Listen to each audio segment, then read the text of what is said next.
Up here. Thank you. Good afternoon, everyone. My name is Judy Applebaum, and I'm the ACS Director of Programs. And my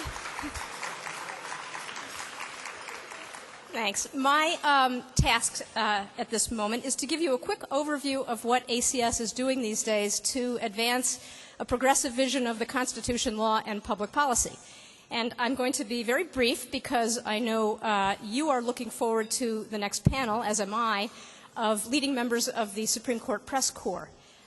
So this will be quick. So here are just a few highlights of what ACS is doing at the national level when we're not organizing this little convention.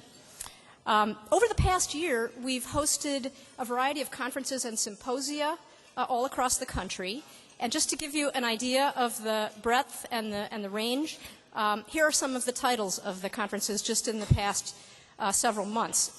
We did one on justice and the role of class actions, wealth inequality and the eroding middle class, building freedom and security over the next 5 years, international law and the Constitution, the power of the American prosecutor, and Lawrence versus Texas 5 years out. And there's much more to come. For example, we're very excited about a conference that's going to be at the University of Pennsylvania Law School this November on the second founding, which will look at the Reconstruction Amendments and how they fundamentally changed the meaning of the Constitution.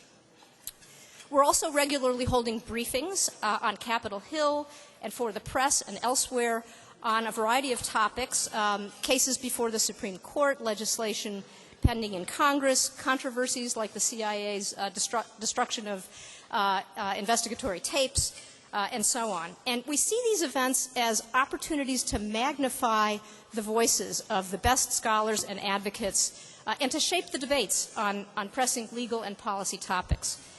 This summer, I just want to mention two events that we'll be having here in Washington. One is on July 1. We'll be having our annual review of the Supreme Court term with leading scholars and advocates before the court. And on June 25th, this month, we're hosting an event, a reception on Capitol Hill with Representative Archer Davis and special guests from the House and Senate leadership offices, House and Senate Judiciary Committees, and other leading Hill staff. So as you can see, we're working to generate progressive ideas and also to germinate professional relationships. We're also building a growing library of written work. We've hit our stride on the publication of issue briefs now. I think if you're a paid-up member or if you're on our e-lists, you're getting a steady stream of these issue briefs, these short white papers on a variety of legal and policy topics. And we release them to not only all of the ACS membership and others who come into our world, but to journalists and bloggers and policymakers and a wide audience.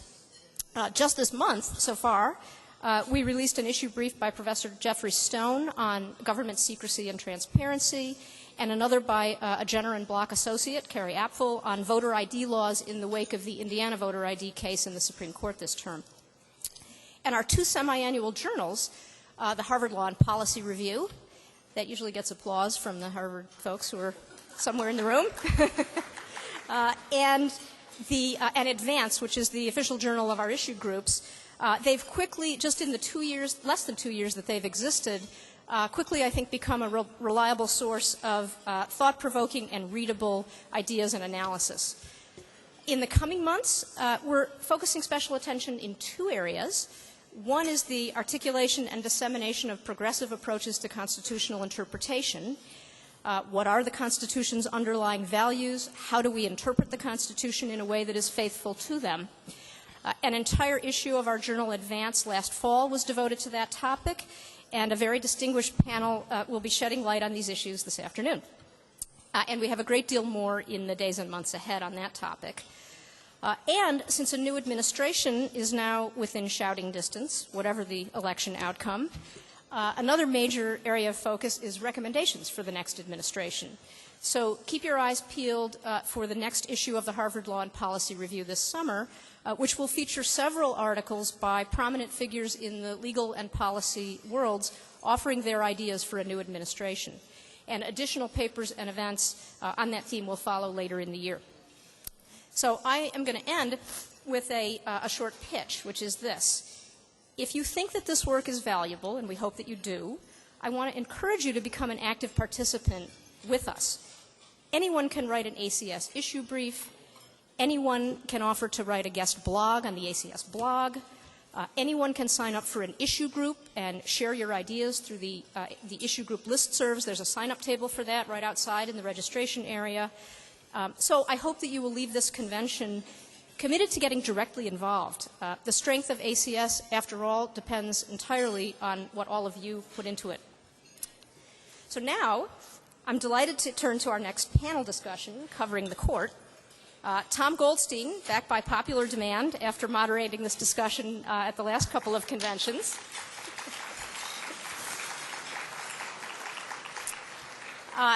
Tom, as you know, could not be more qualified for this task. He heads Aiken Gump's Supreme Court practice. He's one of the nation's leading litigators before the court. He teaches Supreme Court litigation at both Stanford and Harvard law schools. And he's the moving force behind SCOTUS blog, which I know you all read.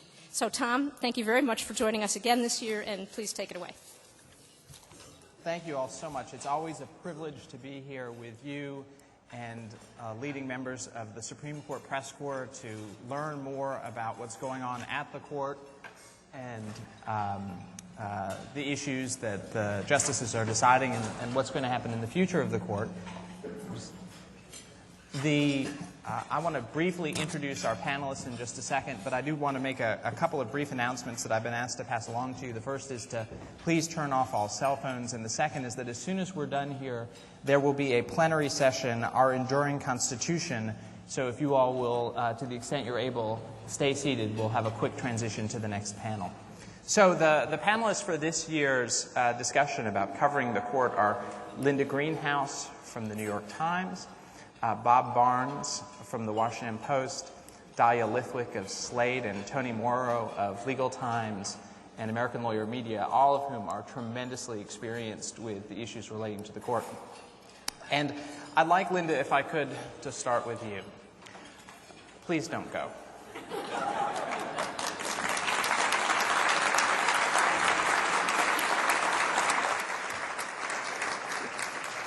That wasn't a question, Tom. Bob, let's actually start with you. You reported on a Washington Post ABC News poll saying the following in your story. Nearly a third of the public, 31%, thinks the court is too far to the right, a noticeable jump since the question was last asked in July of 2005. And my question for you is, what are the other 69% thinking? I can't hear you. No, sorry. What's your take on where the court is at ideologically, whether it has moved significantly to the right, and sort of the view of Americans of the court? I think certainly last year no one would doubt that there was a significant shift.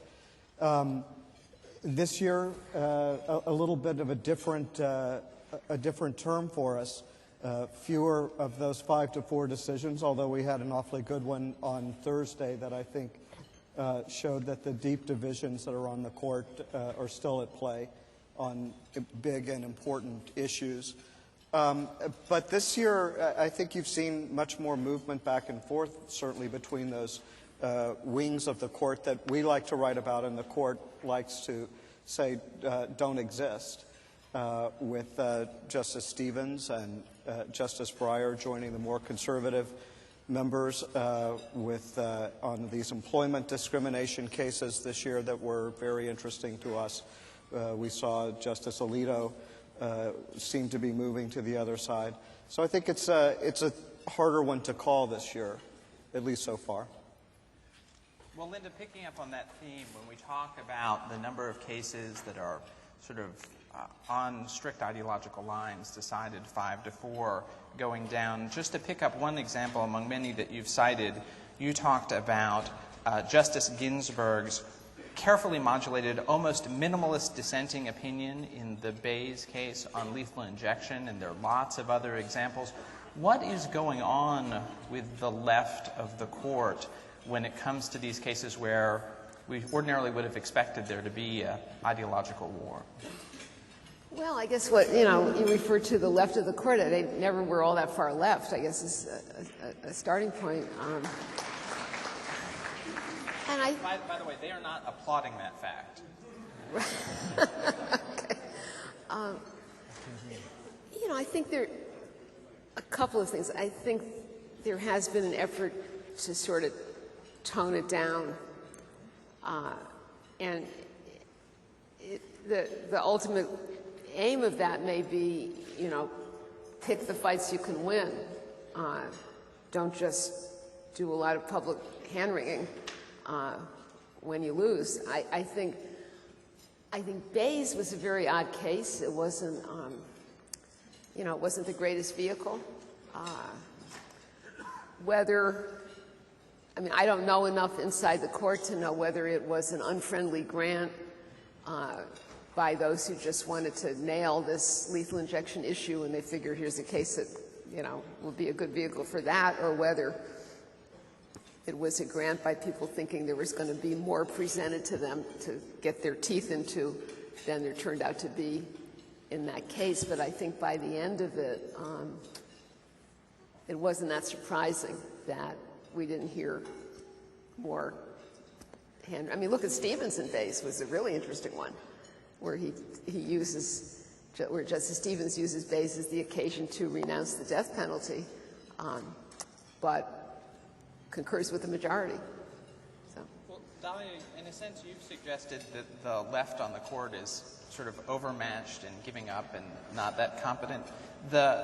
You write, for example, about Justice Scalia's efforts to get out in the public and talk. The problem for those of us admittedly charmed but decidedly not persuaded by Scalia's argument is that Scalia has decided to make his case at a moment when there's no one with his charisma to offer an opposing view. Justice Scalia's absolute certainty about his own constitutional worldview has benefited over the years from the near radio silence from the court's liberal wing.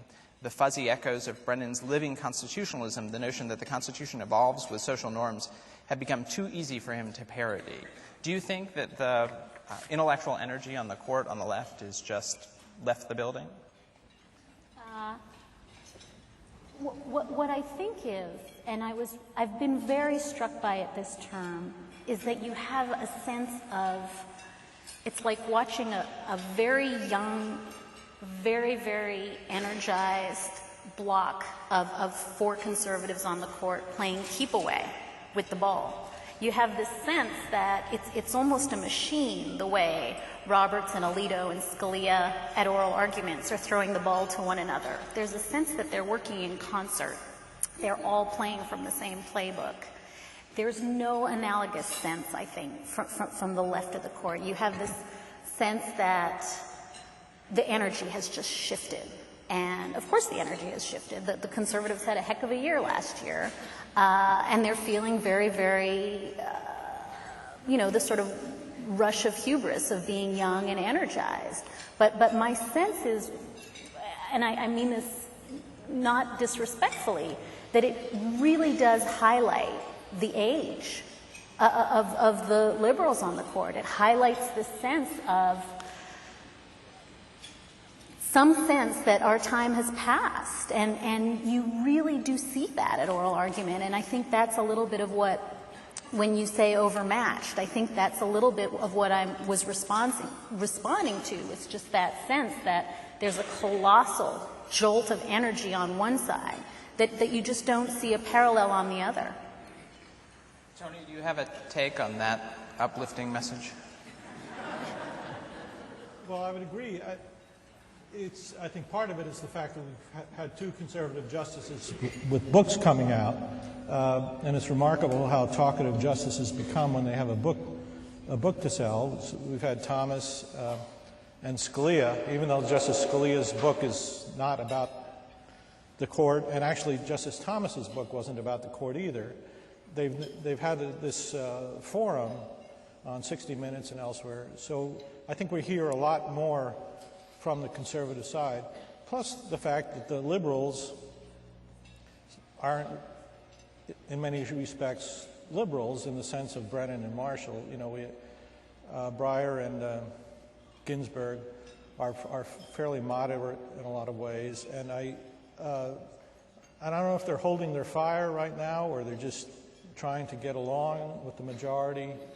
I think also the majority of the court is perhaps making an effort to just decide things more narrowly, and it's easier to agree with a narrow opinion than a broad one. But there does seem to be a somewhat different dynamic this term. Tom, if I could, I'm having a little trouble hearing. The Yes. acoustics are very strange up here, but so maybe Tony already said this, but I think it's harder to get energized when you're playing defense.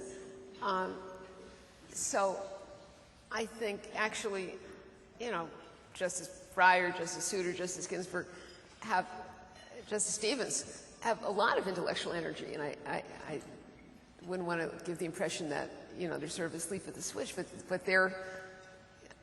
I think their role, as they see it now, is to keep bad stuff from happening. So that's not as kind of, visibly energetic a position to be standing on. Well, it has been a surprising term in that respect. You wrote in October of 2007, in the run-up to the term, the Supreme Court has so many polarizing cases on the docket for its new term that the deep ideological divisions that characterize the last term are all but certain to remain on display after the justices reconvene on Monday. Bob, you wrote in May, the Supreme Court this week made big news because it hardly changed the law at all. What was deemed noteworthy were lopsided majorities that spanned the ideological spectrum. What intrigued legal scholars was the justices' adherence on the court's precedents. And I want to let Linda respond to your attack on her in a moment. But what's your take on why it is that there are these lopsided majorities? Well, I wish I knew the answer to that, but I can't say that I do. I will say that I think I wrote about the same thing Linda did at the beginning of the term, because we did think that these cases provided those opportunities. And instead, what you saw was not lopsided, not a 5-4 decision on lethal injection, the same on voter ID. You had cases in which it seems like the court sort of pulled back a little, looked at the facts in the case, and I think in some cases, thinking about the liberal justices, sort of tried to live to fight another day by joining majorities and try to keep them as moderate as they could, rather than completely shutting off future challenges. Well, both of you have articulated this theme that the left on the court is sort of on defense. I mean, is there any realistic prospect that you think that will change and that the left on the court will be on offense going forward? What would have to happen for that to occur? President Obama would have to be there for 8 years. And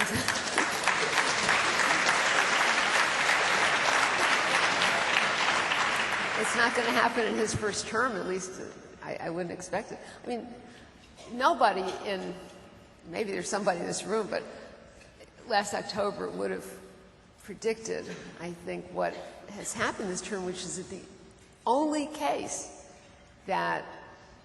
in which the usual four and the usual four hung together and the case was decided by Justice Kennedy with a 5-4 outcome, the only such case this term was Boumediene on Thursday.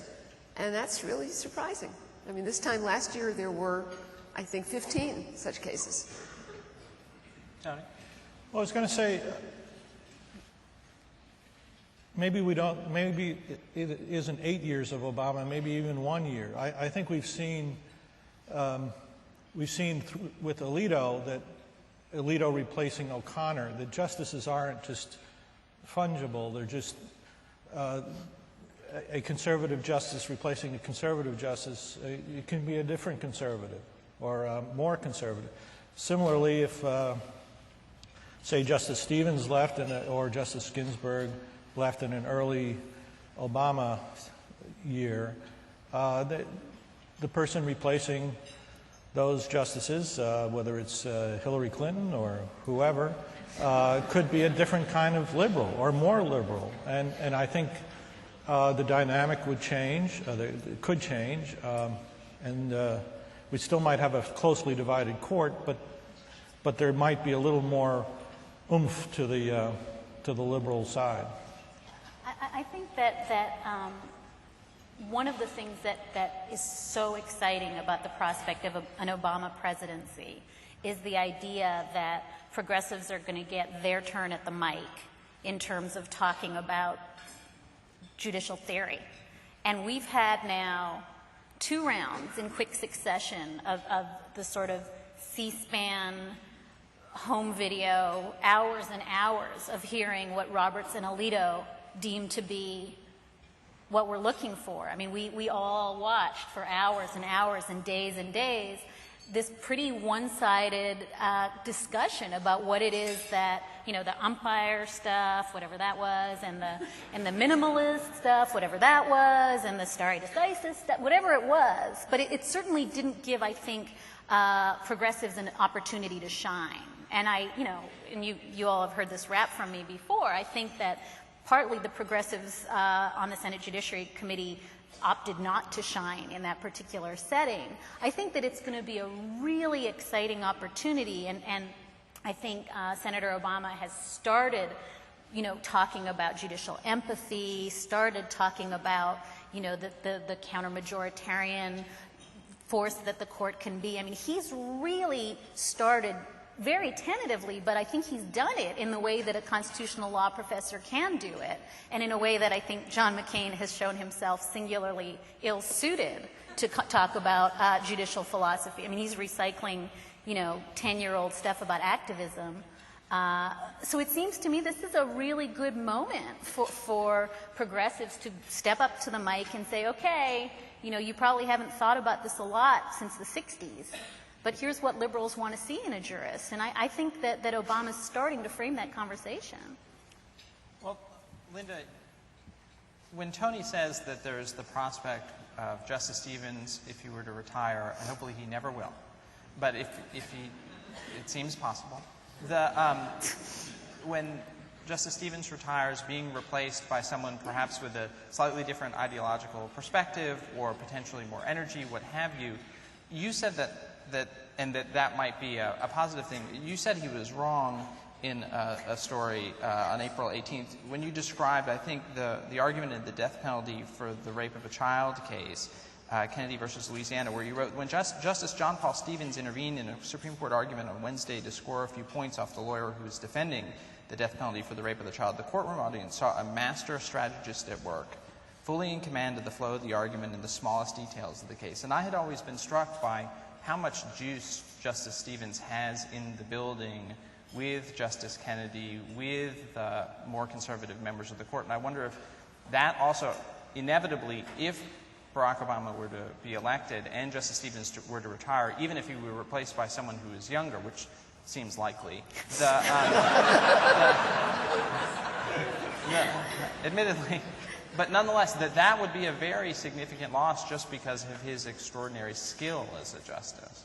Oh, I think so. I mean, most justices say it took them 3 to 5 years on the job to really feel like they were getting into the game. And so I've thought about that.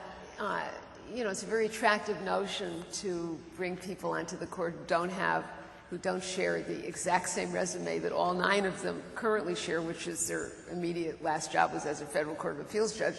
Bring somebody in from public life, somebody who can kind of shake the place up and so on.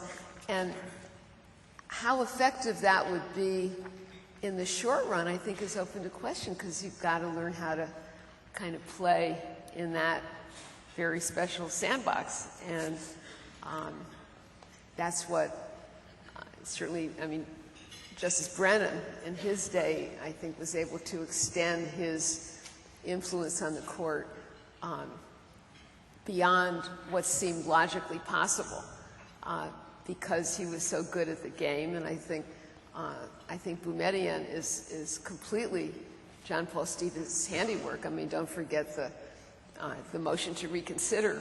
I mean, the whole way the case was teed up through the cert process last spring, I think that was all Stevens. And that doesn't come easily. There's a lot of learning behind that. Well, let's talk about Boumediene. Dahlia, you wrote a piece on Slate responding to Justice Scalia's dissent, which you described as absurd on its face and fatuous. And my question for you...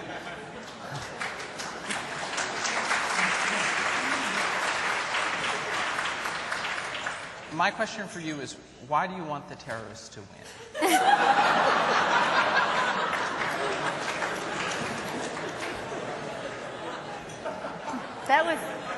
Tom, that was the reline in all my hate mail for the last 2 days. In fairness, I don't think I called his entire dissent absurd on its face. I think that what I was reacting to, I think what we have all reacted to was that Americans will die. That was kind of kooky. And that was, I think, absurd on its face and fatuous. That was such a... Linda wrote a good piece a couple of weeks ago trying to tease out the answer to your first question, which is what's happened this term. What we were expecting everything to be 5-4, and we were expecting everything to be, the liberals poke the conservatives in the eye with a stick, and then the conservatives poke the way it looked last June, and it hasn't been that term. And I think Linda made a really smart point about the optics of how bad it looked last June when systematically you saw, Breyer and Roberts setting one another's hair on, or what hair might in some cases, on fire. And it was so unseemly.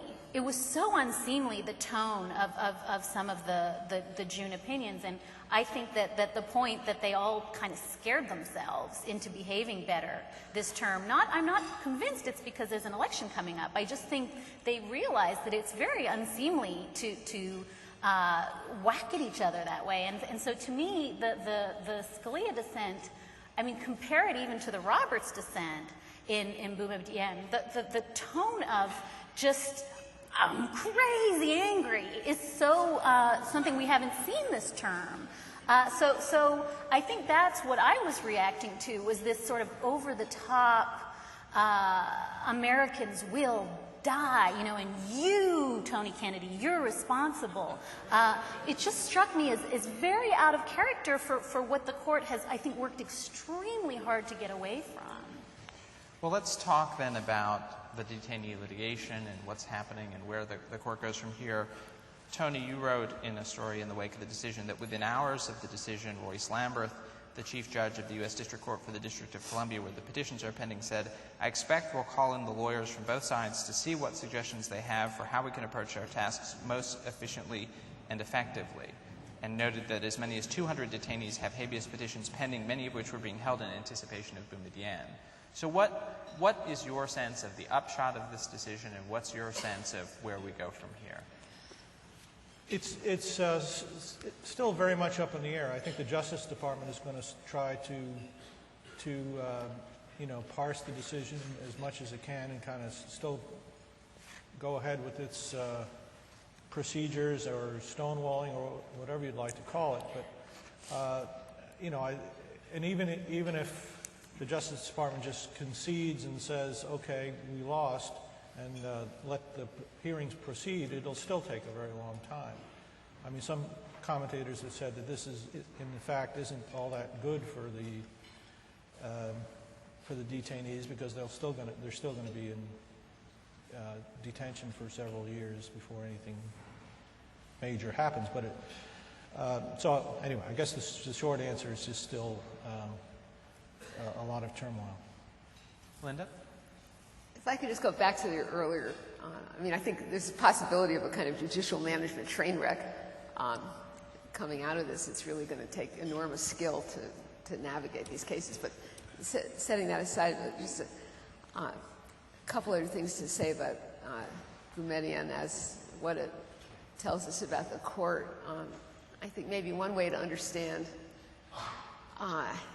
the emotion of the dissent, which of course the other three dissenters signed Scalia's dissent, which is interesting in itself, is Jack Balkin had, I thought, a really smart post on balkanization yesterday, that there's a symbolic quality to this outcome in Boumediene that says that, you know, the sustained effort to overreach and to project executive power across the landscape has been rebuffed, however conclusively, but it's failed. I mean, you could say it's a failed revolution, and they're out of time. And so that's the anger. I mean, I can't believe that Justice Scalia is really as afraid of getting out of bed in the morning as he sounded in that opinion. So something else has to be going on there.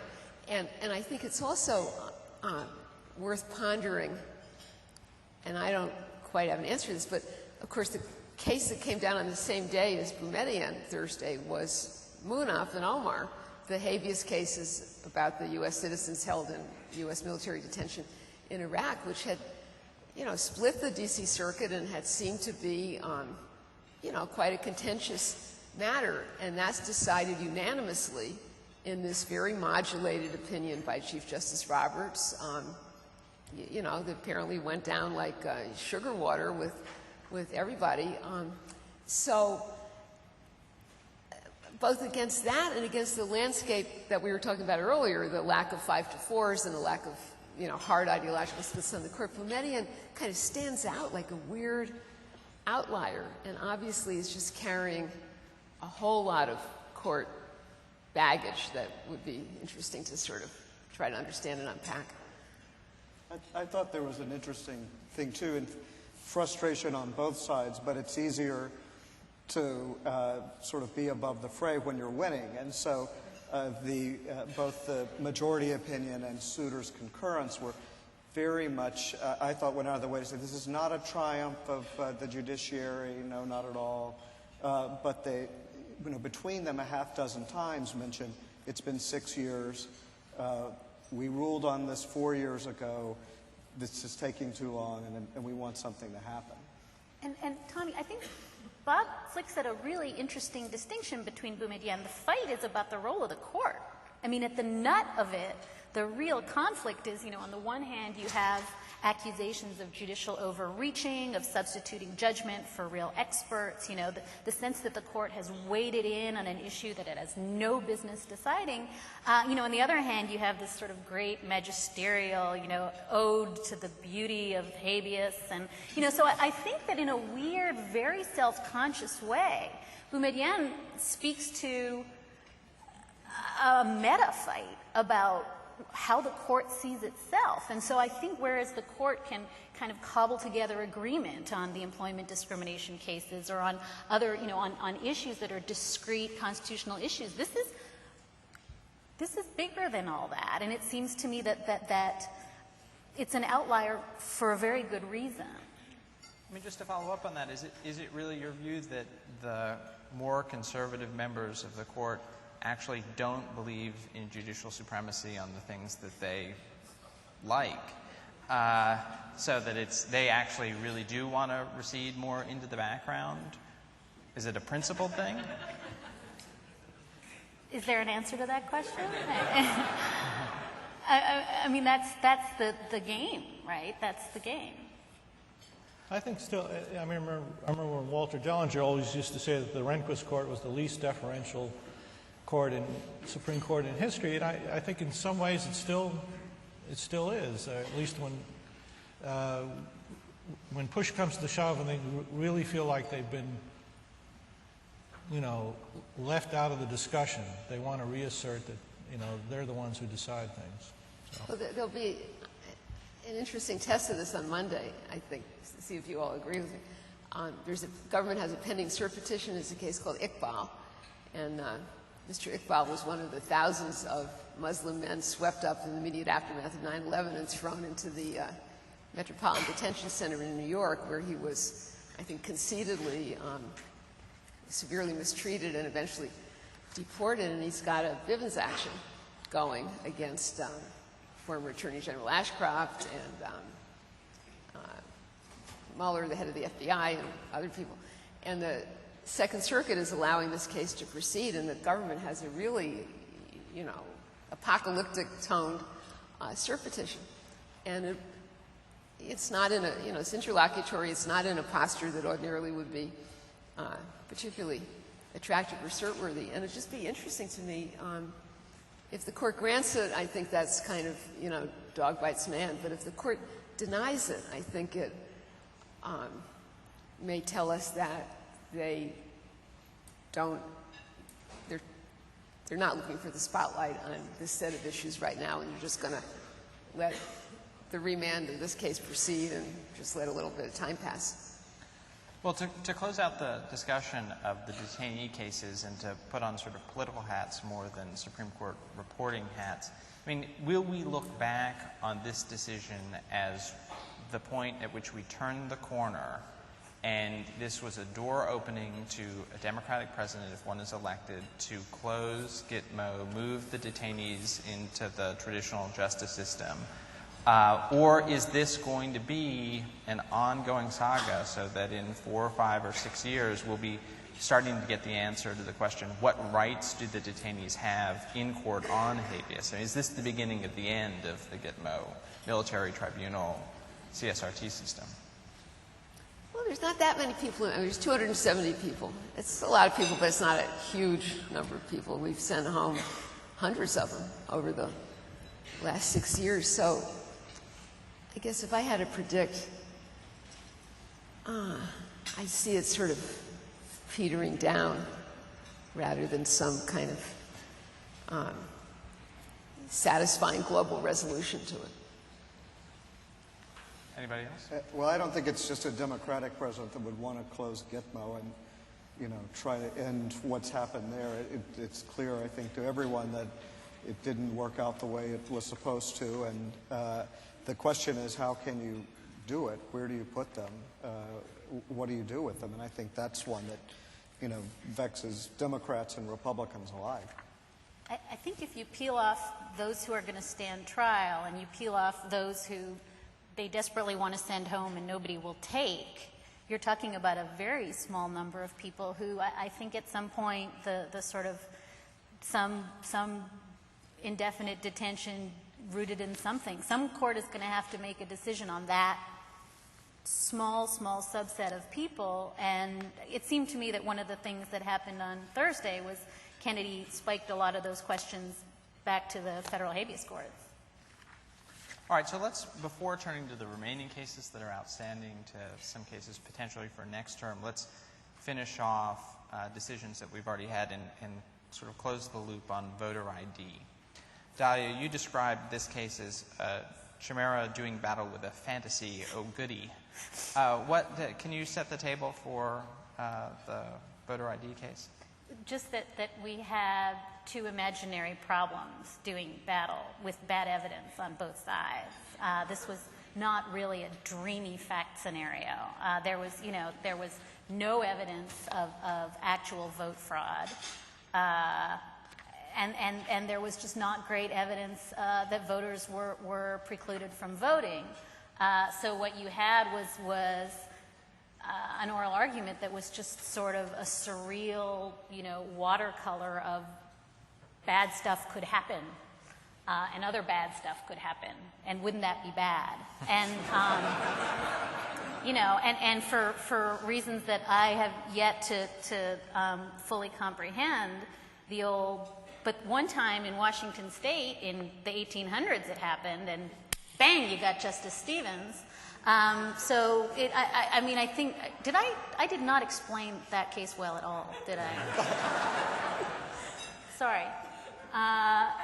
This was another one of the many cases that came before the court on bad facts. This was a huge issue, and these voter ID laws are a huge issue, but the facts were terrible.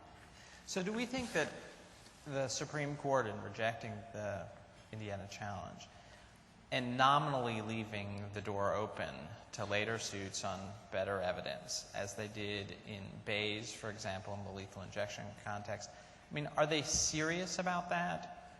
is it really that the court is saying we think that it's possible that these claims could succeed in another context when we're better educated about the nature of the problems involved?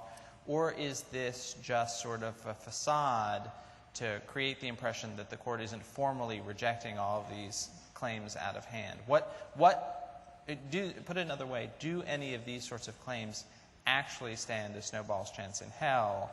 Or are we all just on remand and in other cases going through an empty exercise? Well, of course, this was a facial challenge.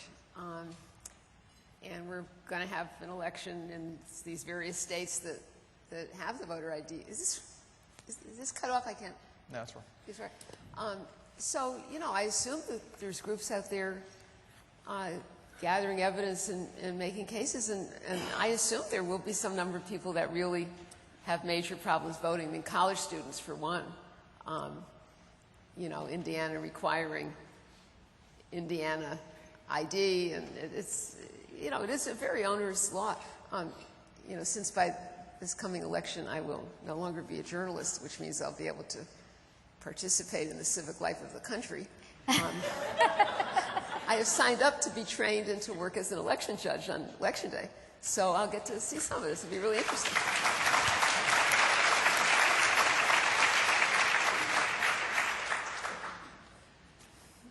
Well, I was just going to say, this is one of those instances where I'm glad I'm not a lawyer, because if I was, this stuff might make more sense to me. The idea that, and this is part of this whole attack on facial challenges that we're in the midst of with this court, but how it is that you sort of let the election happen before we see if it was screwed up, let the abortion happen before, or let the execution happen. It doesn't, as a lay person trying to make sense of this stuff, it really doesn't make sense. That you wait for thousands of people to be disenfranchised before you do, to actually be disenfranchised before you do something about it. Well, I do love the chance to get to play reporter here, because I still would love to get an answer to my question, which was, what gives when the court says we're not completely closing the courthouse doors? Are they kidding? Or are they serious that they anticipate that there would be another body of cases that would succeed in another time? Maybe I'm just a romantic. I don't think they're kidding, but I think it puts a heavy burden on plaintiffs to come forward with actual evidence of actual, quantum of would-be voters disabled from voting. And, I think on the other side, there ought to be an equivalent burden on the defenders of these laws to show why they're necessary. But I do think it's fair to say that it's closing the door on facial challenges. I mean, it seems to me that the liberals have almost ceded that field. Yeah, I thought they made it very tough for someone to come back on both of these cases. All right, so let's turn, if we could, to the retaliation cases, and this sort of brings us full circle to the beginning of the discussion about you all saying that the left on the court is out of intellectual energy and not really worth a lot. Tony, in talking about the retaliation cases, and maybe you could educate us a little bit about them, you mentioned several groups accustomed to slamming the court for its rulings in the employment area, which had offered backhanded compliments to the court. All those people are out here. That's right. And can you tell us what you think of the retaliation cases and what they do tell us about the Supreme Court? Well, these were the cases where the court did find that the main one, the Seabox case, was in Section 1981 case that found that the court found that Section 1981 does allow for suits claiming that somebody was fired for as a form of retaliation for bringing a discrimination complaint. I think this was how to explain it. I think this was a triumph for the precedent in the Johnson versus Birmingham case, right? Yes. And of course, this is another sort of subtext debate going on this term, well, I guess always, but over the importance of stare decisis. In this case, the majority felt that this precedent did rule the day, but it seemed to be out of.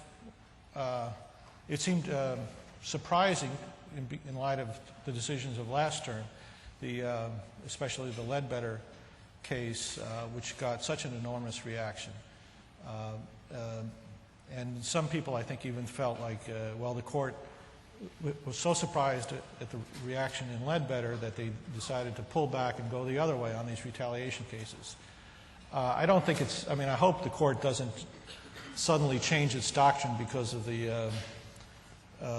what controversy they cause, but I think maybe the reaction to Ledbetter was sort of a background music for their thinking about these cases,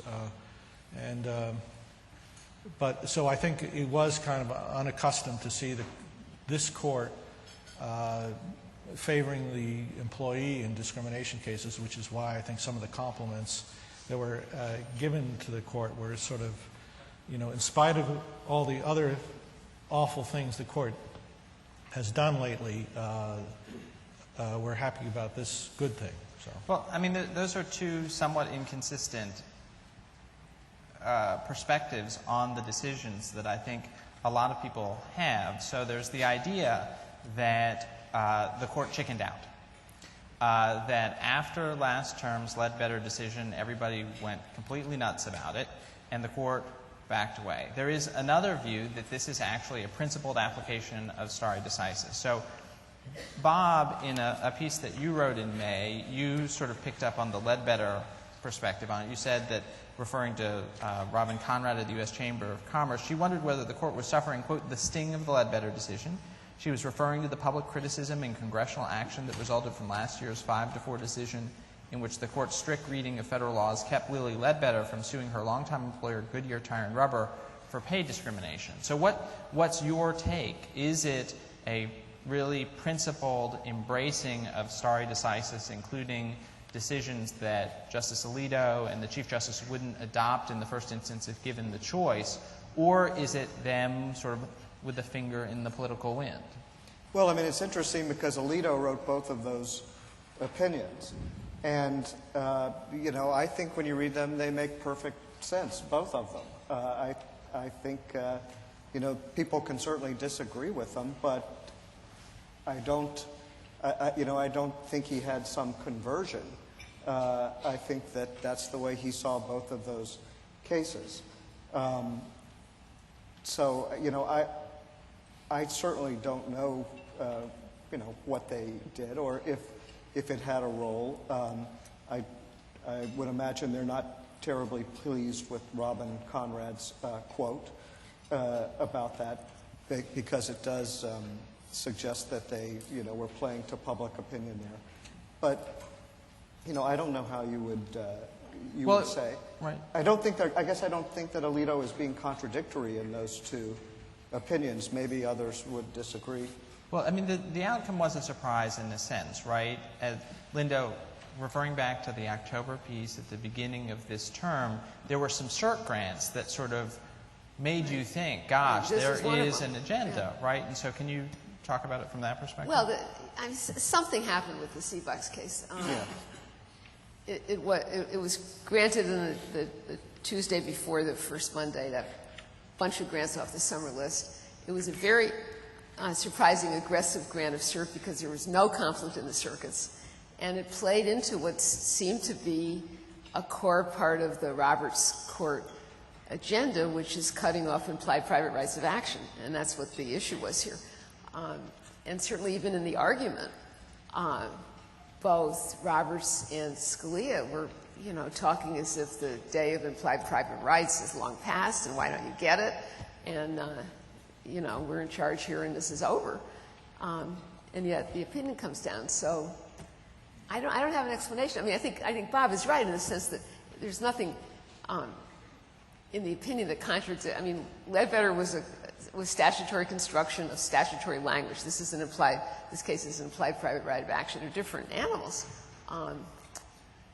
But you know, some group of them granted a case and got cold feet somehow along the way, or maybe. I thought there was an interesting part in that oral argument too, in which the Chief Justice was very much sort of engaged in this public hand-wringing about, you know, what do you do when you think that the case was decided wrongly? We would never decide it this way. The previous case. The previous case decided 40 years ago. But you've had this long-time precedent, you know, what's the right thing to do? So he made his decision in this one. I wonder, this is just me spitballing, but I wonder if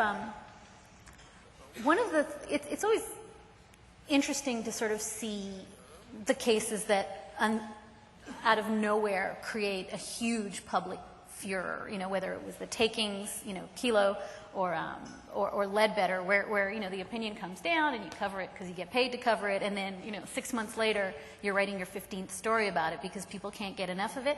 And I wonder if a little, and maybe this is entirely wishful thinking, but a little filament of, you know, that Ginsburg dissent in Ledbetter was so personal, and it was so uncharacteristic of her, and it was sort of that accusation that we heard throughout the confirmation hearings for Roberts and Alito, that whole, you know, the trope of you just don't get it. You have no idea what it's like to be a woman and you know, get screwed on your paycheck. And I guess I can't help but wonder if, perhaps because, you know, Alito and Roberts sat through confirmation hearings where they were berated for not getting it about what America looks like. I can't help but wonder if there's a little bit of thin skin there, of being accused of just not, you know, of having sort of papered over women's issues altogether in their worldview. And maybe that's me massively overreaching, but you know, it can't be completely inconsequential to be accused by the one woman of the court of being a bunch of complete, you know, unrepentant bigots. So I don't know. I mean, I would just be curious if I think that and it kind of it dovetails with what I was trying to say about Obama and this whole empathy, you know, trope that he's pulling out. That I wonder if it's just part of this kind of slight reaction to being called a bunch of, you know, guys who were bred in vats and don't care about anything. Dahlia would be such a nice moderating force on the court. Let's close the loop, if we can, on this term with the last, or maybe the biggest at least, outstanding case, the guns case. And Linda, you wrote in a story describing the oral argument, those who watched the 41-year-old Mr. Clement, Paul Clement, a veteran of nearly 4 dozen arguments who enjoys the respect of justices across the ideological spectrum, think it most unlikely that he would bow to pressure of this sort, talking about pressure to make the government's position more hardline in favor of the individual rights view of the right to bear arms. Don't count on it, Martin S. Lederman, a Georgetown University law professor and former Justice Department lawyer, wrote on the website SCOTUS blog, adding that the institutional cost to the office of such a reversal would be high. I just thought that was cool. I don't have any question about that, but we really appreciate the shout out. The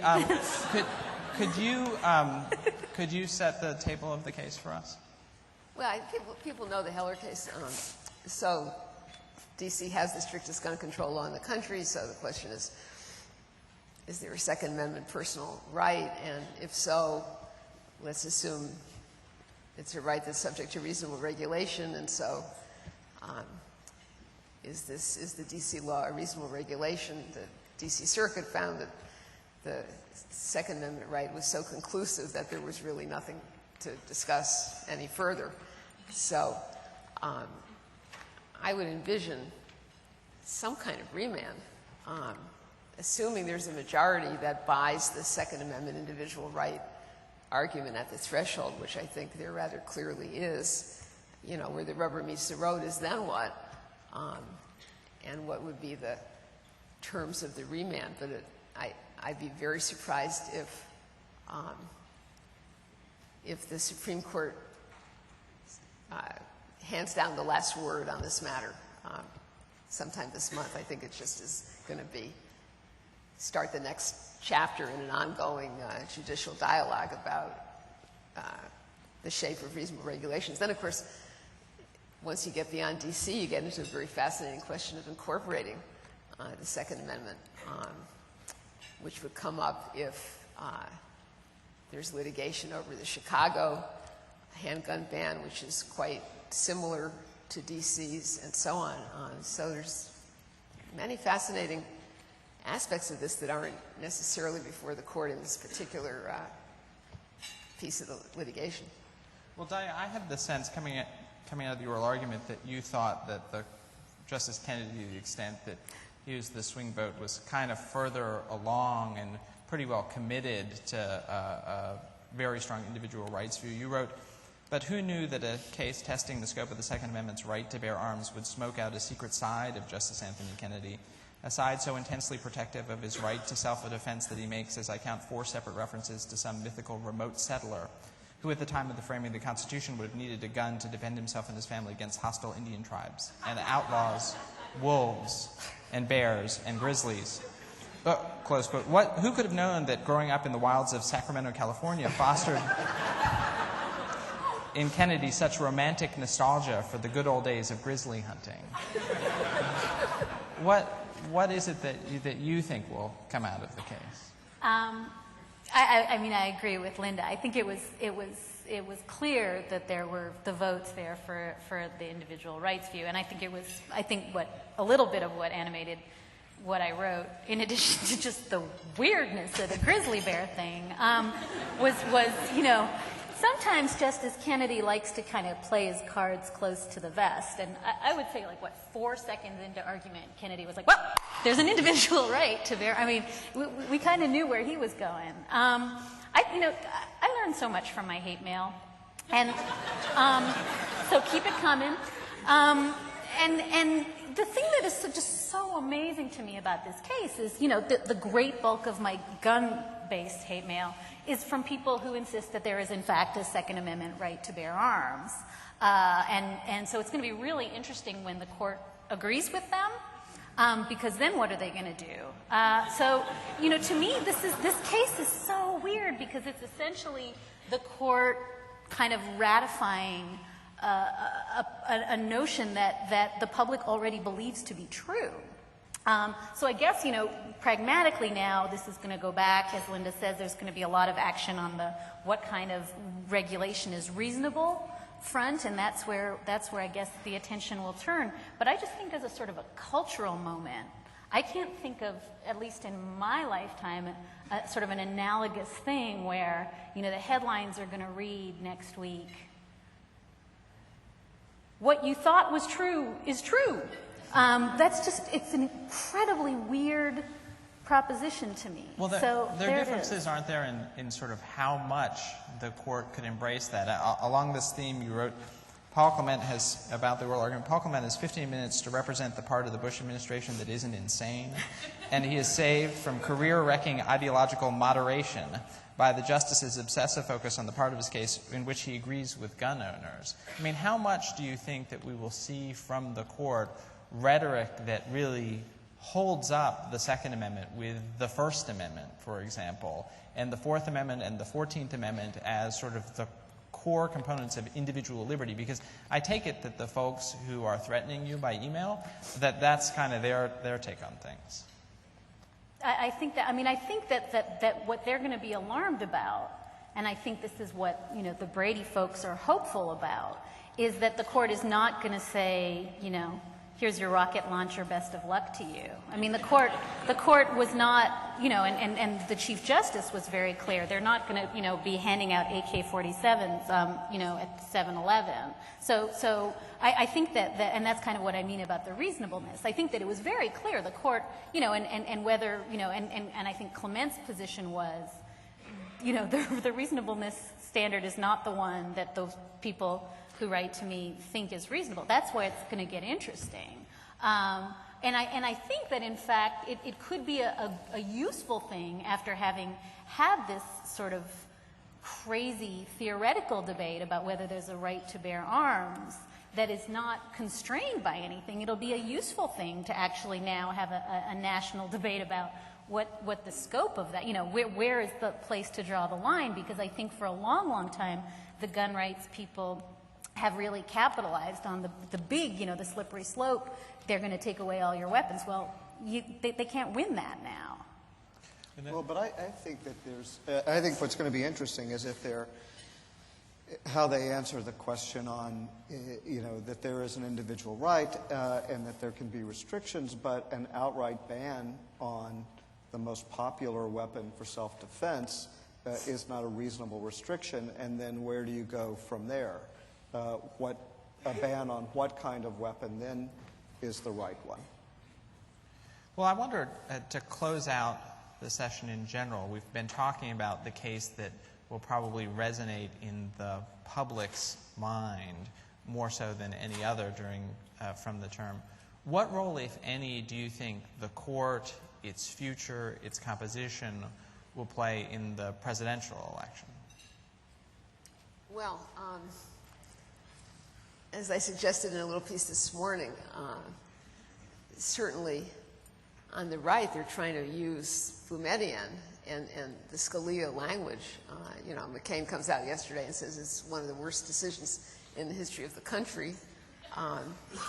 You know, as a good court-bashing moment, you know, give us more justices like Roberts and Alito to save us from this.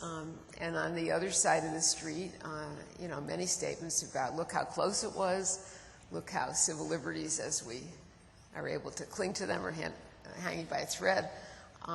So, you know, it's a change of subject from the abortion issue, which, you know, in all these many, many election cycles has failed to really drive the outcome of any election. And I wouldn't suggest, you know, in a day of $5 a gallon gas and everything else going on that the fate of, you know, the Detainee Treatment Act is going to drive the election. But I think it could come closer to teeing up the court as an issue than we've seen, you know, really happen beyond the base in quite some time.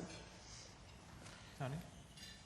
Well, I think so too, and I think also the gun case will also put the court out there more than it has been in past elections. Dahlia's right. I think that it may be that the court will decide what people already thought was the case, but it still is going to make a heck of a headline, I think. And I think it will sort of inject the court into the political fray. But I mean, and this will date me, but this is now the 8th presidential election in which I've written an article for either USA Today or Legal Times about the importance of the Supreme Court as an election issue, and it just never gets there.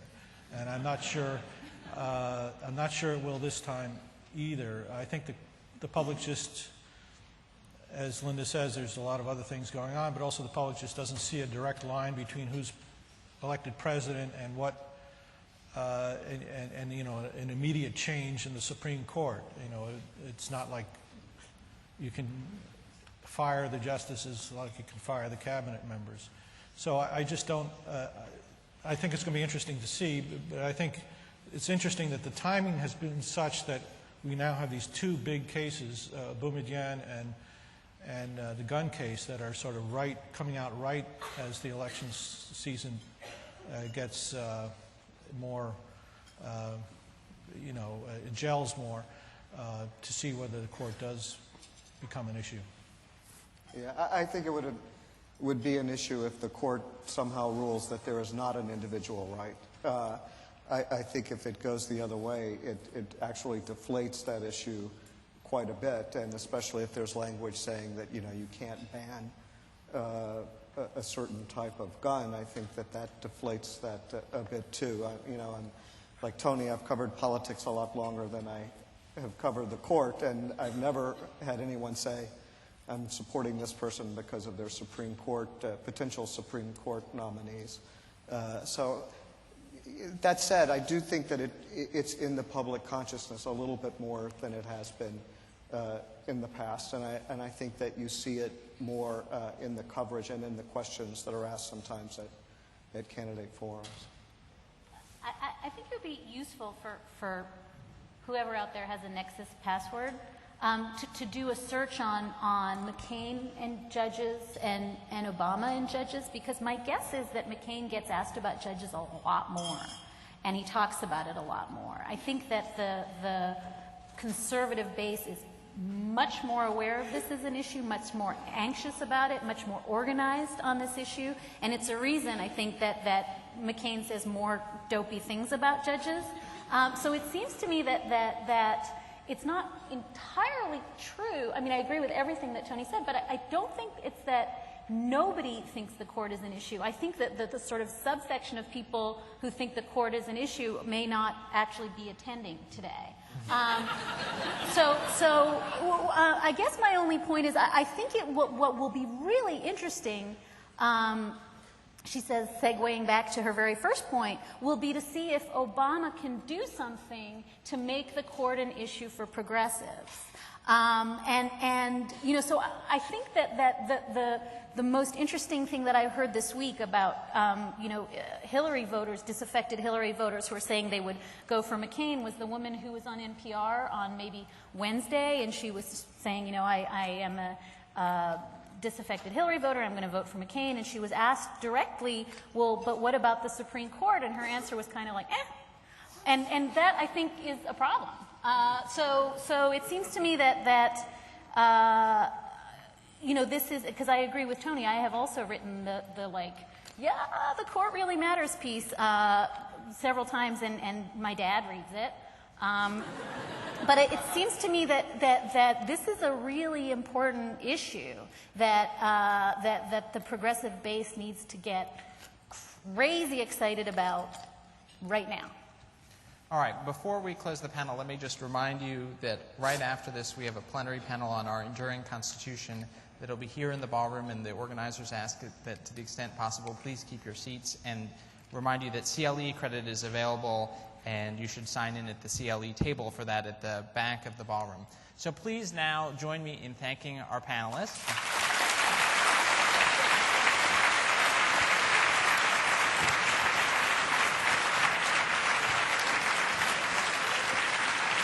And I know that you will want to thank as well, particularly Linda, for her great work in covering the court.